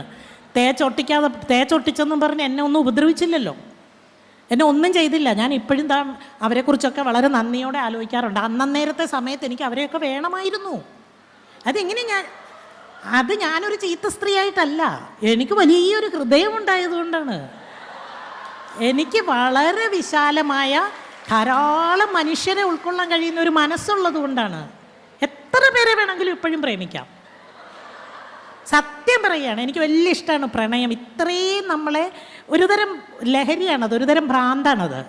പക്ഷേ ഈ പ്രണയത്തിലൊന്നും ഞാൻ ചെന്നിങ്ങനെ പ്രണയിയെ വിട്ടിട്ട് പോകാൻ പ്രയാസം ഉണ്ടാവില്ല. ശരിയായ പ്രണയമാണെങ്കിൽ അയാൾ നമ്മളെ ഒന്നും ചെയ്യാനും പോകുന്നില്ല എന്നൊക്കെ ഞാൻ അഹങ്കാരത്തോടെ പറയുന്നത് എനിക്കങ്ങനെ അപകടമൊന്നും വരാഞ്ഞുകൊണ്ടാണ്. പക്ഷേ നമ്മുടെ ആൺകുട്ടികളോടും പെൺകുട്ടികളോടും പ്രണയം അപകടകരമാണെന്നല്ല പറയേണ്ടത്. പ്രണയം ഇട്ടിട്ട് പോകുമ്പോൾ പോട്ടെ ബൈ, ഞാൻ വേറെ നോക്കിക്കോളാം എന്ന് പറയാനുള്ള ഒരു മാനസിക ആരോഗ്യം അവരിൽ ഉണ്ടാക്കി കൊടുക്കണം. എന്നെ ഇട്ടിട്ട് പോയവരോടും ഞാൻ ഇട്ടിട്ട് പോയവരോടും എനിക്ക് വെറുപ്പില്ലാത്തതുകൊണ്ടാണ്. നിങ്ങൾക്ക് വേണ്ട അപ്പോൾ കുഞ്ഞെനിക്ക് മടുത്ത് തുടങ്ങിയിരുന്നു, മതിയാക്കാം. ഇത് മടുക്കും കുറച്ച് കഴിയുമ്പം. പ്രണയം കല്യാണം പോലെ തന്നെ ഒരു ഇൻസ്റ്റിറ്റ്യൂഷനാകും. എന്താണെന്നറിയാമോ, പ്രണയിച്ച് വെച്ച് ഇച്ചിരി കഴിയുമ്പോൾ ഇയാളിലും ഒരു അധികാരി കയറി വരും. അപ്പോൾ ചോദിക്കും, ഞാൻ ഇന്നലെ വിളിക്കുമ്പോൾ നീ ആരെയാണ് വിളിച്ചുകൊണ്ടിരുന്നതെന്ന് ചോദിക്കും. അല്ലെങ്കിൽ ഞാൻ ഇന്നലെ അവിടെ വരാൻ പറഞ്ഞപ്പോൾ നിനക്ക് എന്തായിരുന്നു വരാൻ പറ്റാഞ്ഞത്. അപ്പം നമുക്ക് അപകടം മണക്കും. ഇയാൾ അപകടകാരിയാണ്. അവിടെ നമ്മൾ പതുക്കെ ഇപ്പുറത്തെ ഇഷ്ടം പോലെ ആളുകൾ കാണും, വേറെ നല്ല മനുഷ്യർ കാണും. അപ്പം പ്രണയമല്ല അപകടം. പ്രണയം വളരെ സുന്ദരമായ ഒരു സംഗതിയാണ്. ആരോഗ്യമുള്ള മനസ്സുള്ളവർക്ക് ഏറ്റവും സുന്ദരമായിട്ട് ജീവിക്കാൻ പ്രണയം വേണം. അത് ഏത് വാർദ്ധക്യത്തിലും ആ പ്രണയം ഉണ്ടായിരിക്കണം. അപ്പം നമ്മൾ പ്രണയം ചീത്തയാണെന്നല്ല പറഞ്ഞു കൊടുക്കേണ്ടത്. അപകടങ്ങൾ വരുന്നു, മണക്കാൻ കഴിയണം. അപകടം മണക്കാൻ കഴിയണം. ഇവൻ ശരിയല്ല, ഇവൻ എൻ്റെ മേൽ അധികാരം സ്ഥാപിക്കാനാണ് വരുന്നതെന്ന് കാണുമ്പോൾ സ്നേഹത്തോടെ അയാളോട് പതിയെ ഒഴിഞ്ഞു മാറാൻ കഴിയണം. അപ്പോഴത്തേക്ക് അവൻ്റെ ഈഗോയെ ഹർട്ട് ചെയ്തിട്ടല്ലേ. ഇപ്പോഴും എൻ്റെ വീട്ടിൽ പോലും ഞാൻ കേൾക്കാറുണ്ട്, അവൾ അങ്ങനെ ചെയ്ത് അവൻ്റെ ഈഗോയെ ഹർട്ട് ചെയ്തിട്ടില്ലേ. ഇവൻ്റെ ഈഗോയെ ഹർട്ട് ചെയ്യാതിരിക്കാൻ ഇവൾ എത്ര നാൾ ഈ പ്രണയം ചുമന്നുകൊണ്ട് നടക്കണം? എന്നെങ്കിലും ഈ ഈഗോ പൊട്ടും. അപ്പോൾ ഈ ആണുങ്ങളുടെ ഈഗോയെ സംരക്ഷിക്കലല്ല പെൺകുട്ടികളുടെ ജോലിയെന്നും പ്രണയത്തിൽ നിന്ന്, അതായത് ആരോഗ്യകരമായ പ്രണയത്തെക്കുറിച്ച് കുട്ടികളെ പറഞ്ഞ് മനസ്സിലാക്കാൻ അധ്യാപകർക്ക് കഴിയണമെന്ന് വിശ്വസിക്കുന്ന ആളാണ് ഞാൻ. എൻ്റെ കോളേജിലെ അധികാരികളുടെയും മറ്റ് അധ്യാപകരുടെയും ഒക്കെ വെറുപ്പ് ഇത് ക്ലാസ്സിൽ കുട്ടികളോട് പറഞ്ഞതിൻ്റെ മേലിൽ മേടിച്ചിട്ടുള്ള ആളുമാണ് ഞാൻ. പ്രണയമല്ല അപകടം. രണ്ട് കുട്ടികൾ ഒരേ കുടക്കീഴിൽ പോകുന്നത് ഞങ്ങളൊന്നും പഠിക്കുന്ന കാലത്ത് സാധാരണ അല്ല. പക്ഷേ ഞങ്ങളുടെ തലമുറയിലെ ടീച്ചർ പറയും, ഞങ്ങളുടെ തലമുറയിലെ കൂടെ പഠിപ്പിക്കുന്ന ടീച്ചർ പറയും, അവളും അവനും കൂടെ ഒരു കുടയിലാണ് പോകുന്നത്, എന്തോ കുഴപ്പമുണ്ടെന്ന് പറയും. പക്ഷേ ഈ കുട്ടികൾക്കിത് തോന്നുകയില്ല. എന്താ വെച്ചാൽ അവരുടെ തലമുറ വളരെ അങ്ങനെ ഇടപഴകി കൊതി തോന്നുന്ന തരത്തിൽ, എനിക്കൊക്കെ കൊതി തോന്നുന്ന തരത്തിൽ സ്വതന്ത്രമായിട്ട് ഇടപഴകി പോകുന്ന ആൺകുട്ടികളും പെൺകുട്ടികളുമാണ് ഇപ്പോൾ ഉള്ളത്. ഇപ്പോഴത്തെ സിനിമയൊക്കെ കണ്ടാൽ നമുക്കത് മനസ്സിലാകും. വളരെ ആരോഗ്യകരമായ പ്രണയം അവിടെ കാണും. പക്ഷേ ഇതിനകത്ത് ഈ അധികാരം സ്ഥാപിക്കുന്നതാണ് പ്രശ്നം എന്നുള്ളത് നമ്മൾ പറഞ്ഞു കൊടുത്താൽ മതി. അധികാരം സ്ഥാപിക്കാൻ വരുമ്പോൾ അല്ലെങ്കിൽ ഒറ്റയ്ക്കൊരിടത്തേക്ക് വിളിക്കുമ്പോൾ നിനക്കെന്നെ വിശ്വാസമല്ലേ എന്ന് ചോദിച്ചാൽ വിശ്വാസം അല്ല എന്ന് പറയാൻ കഴിയണം. നിനക്കെന്നെ വിശ്വാസമല്ലേ എന്ന് ചോദിക്കുന്നതാണ് ഏറ്റവും വലിയ ട്രാപ്പെന്ന് മനസ്സിലാക്കണം. ഒരു ആൺകുട്ടിക്ക് ഒരു പെൺകുട്ടിയോട് ഏറ്റവും സുഖകരമായിട്ട് പെടുത്താവുന്ന ഒരു ട്രാപ്പാണത്. നല്ലപോലെ ഇടപഴകി കഴിയുമ്പോൾ നീ ഇന്ന് അങ്ങോട്ട് വരണം എന്ന് പറയുമ്പോൾ അവൾ ഇല്ല, അയ്യോ എനിക്ക് പേടിയാന്ന് പറയുമ്പോൾ നിനക്കെന്നെ വിശ്വാസമല്ലേ എന്ന് ചോദിക്കുമ്പോൾ വിശ്വാസം ഇല്ല എന്ന് പറയണം. വിശ്വസിക്കാൻ യാതൊന്നും അവരിലില്ല, അതുകൊണ്ടാണ് വിശ്വാസമല്ല എന്ന് പറയുന്നത്. ആ മേധാ മെഹർ എന്ന് പറയുന്ന ഒരു പാട്ടുകാരി പെൺകുട്ടി ഗായത്രി എന്ന് പറയുന്ന ഗായികയോട് ചോദിക്കുന്നുണ്ട്, നിങ്ങൾ കുട്ടിക്ക് മോൾക്ക് ടോപ്പ് സിംഗർ കണ്ടപ്പോൾ ഞാൻ കണ്ടതാണ്, വളരെ ബുദ്ധിയുള്ള ഒരു പെൺകുഞ്ഞാണ്, നിങ്ങളൊക്കെ കണ്ടിട്ടുള്ളതായിരിക്കും. ആ മേധാ മെഹർ ഗായത്രി ചോദിക്കും, എന്നോട് സ്നേഹമല്ലേ, എന്നെ ഇഷ്ടമല്ലേ? ആ, എത്ര ഇഷ്ടമുണ്ട്? അത്ര ഇഷ്ടമൊന്നൊന്നും പറയാൻ പറ്റില്ല, ഞാൻ ഇപ്പം കണ്ടല്ലേ ഉള്ളൂ എന്ന്. ഞാൻ പറഞ്ഞു, ആ ചെറിയ കുട്ടി പറഞ്ഞാണ്, അത്ര ഇഷ്ടമൊന്നൊന്നും പറയാൻ പറ്റില്ല, ഞാൻ ഇപ്പം കണ്ടല്ലേ ഉള്ളൂ. അത് പറയാൻ നമ്മുടെ പെൺകുട്ടികൾക്ക് അറിയണം. വിശ്വാസം അല്ലേ എന്ന് ചോദിച്ചാൽ വിശ്വാസം ഇല്ല എന്ന് പറയാൻ കഴിയണം. അവിശ്വസിക്കുന്നതാണ് വിശ്വസിക്കുന്നതിനേക്കാൾ സേഫ് എന്ന് മനസ്സിലാക്കണം. വിശ്വാസങ്ങളെല്ലാം സേഫായിരിക്കില്ല. ഇത്രയാണ് പറഞ്ഞു കൊടുക്കേണ്ടതിന് പകരമാണ് നമ്മൾ ഇവർ തമ്മി നോക്കുന്നുണ്ടോ, ഇവർ ഈ പ്രണയിക്കുന്നുണ്ടോ എന്ന് നോക്കിയിരിക്കൽ അധ്യാപകരുടെ ജോലിയാവരുത്. ആൺപെൺ ബന്ധത്തിലേക്ക് കണ്ണും തുറിച്ച് നോക്കിയിരിക്കലല്ല അധ്യാപകരുടെ ജോലി എന്ന് പലപ്പോഴും നമ്മുടെ അധ്യാപകരെ മനസ്സിലാക്കാതെ പോകുന്നുണ്ടോ എന്നെനിക്കൊരു സംശയമുണ്ട്. എല്ലാവരും അങ്ങനെ ആയിരിക്കണമെന്നില്ല, ചിലർക്കെങ്കിലും അങ്ങനെയുണ്ട്. എന്താ വെച്ചാൽ ഞാൻ അധ്യാപികയായിരുന്നുകൊണ്ട് എനിക്കറിയാം, എൻ്റെ കൂടെയുള്ളവരിൽ ചിലരെങ്കിലും അങ്ങനെയൊക്കെ ആയിരുന്നു. പക്ഷേ നമ്മൾ വളരെ നന്നായിട്ട് പഠിപ്പിക്കുകയും വളരെ നന്നായിട്ട് കർശനമായിട്ട് നമ്മളോട് ഇടപഴകുകയും ചെയ്തിട്ടുള്ള അധ്യാപകരോട് നമുക്ക് ബഹുമാനം കാണും.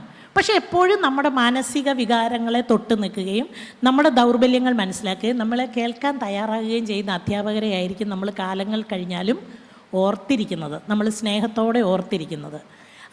ആ സ്നേഹം നമ്മളിൽ ഉണ്ടാവണമെങ്കിൽ തീർച്ചയായിട്ടും ഈ കുട്ടികളുടെ വികാരങ്ങളെ, സയൻസും കമ്പ്യൂട്ടറും ഇംഗ്ലീഷും ഫിസിക്സും ഒന്നും മാത്രം പോരാ, സ്നേഹവും പ്രണയവും കവിതയും ഒക്കെ കൂടി വേണം ജീവിതത്തിൽ. ഇതെല്ലാം കൂടി ഉണ്ടെങ്കിലേ ഒരു സമ്പൂർണ്ണ മനുഷ്യനാവുള്ളൂ എന്നാണ് ഞാൻ വിചാരിക്കുന്നത്. അപ്പോൾ ഇതിൻ്റെ അപകട സാധ്യതകൾ വരുന്നിടത്ത് പറഞ്ഞു കൊടുക്കുന്നതിന് പകരം പോലീസിനെ പോലെ ഇങ്ങനെ കുട്ടികളുടെ പുറകെ നമ്മൾ കുട്ടികളെ നോക്കിക്കൊണ്ട് പോലീസിങ് ആയിരിക്കരുത് നമ്മുടെ ജോലി എന്ന് വിശ്വസിച്ച് എൻ്റെ ജോലി ചെയ്ത ഒരു അധ്യാപികയാണ് ഞാൻ.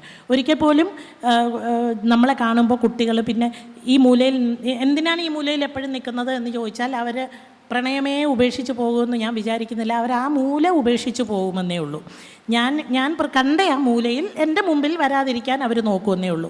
അല്ലാതെ അവരും അതുകൊണ്ട് അയ്യോ ടീച്ചർ അങ്ങനെ ചോദിച്ചു എന്തിനാണ് അവിടെ നിൽക്കുന്നത്, എന്നങ്ങ് പ്രണയം വേണ്ടെന്ന് വെച്ചേക്കാം, അങ്ങനെയല്ല. അപ്പോൾ ആ തരത്തിൽ ഒരു ആരോഗ്യകരമായ സ്ത്രീ പുരുഷ ബന്ധം നമ്മുടെ വരുന്ന തലമുറയിലെങ്കിലും ഉണ്ടാക്കിയില്ലെങ്കിൽ അടുത്ത തലമുറയിലെ അധ്യാപകരായ നിങ്ങൾക്കും പിന്നീട് വരുന്നവരോട് ഞാൻ ഈ പറഞ്ഞതൊക്കെ തന്നെ പറഞ്ഞു കൊടുക്കേണ്ടി വരും. എന്നുവെച്ചാൽ അങ്ങനെ പറയാനുള്ള ഇട ഉണ്ടാവരുത്. നമ്മുടെ മുന്നിൽ വരുന്ന ഒരു കുട്ടിയോടും ഇനി നമുക്ക് ലിംഗസമത്വത്തെക്കുറിച്ച് പ്രസംഗിക്കേണ്ടി വരരുത്.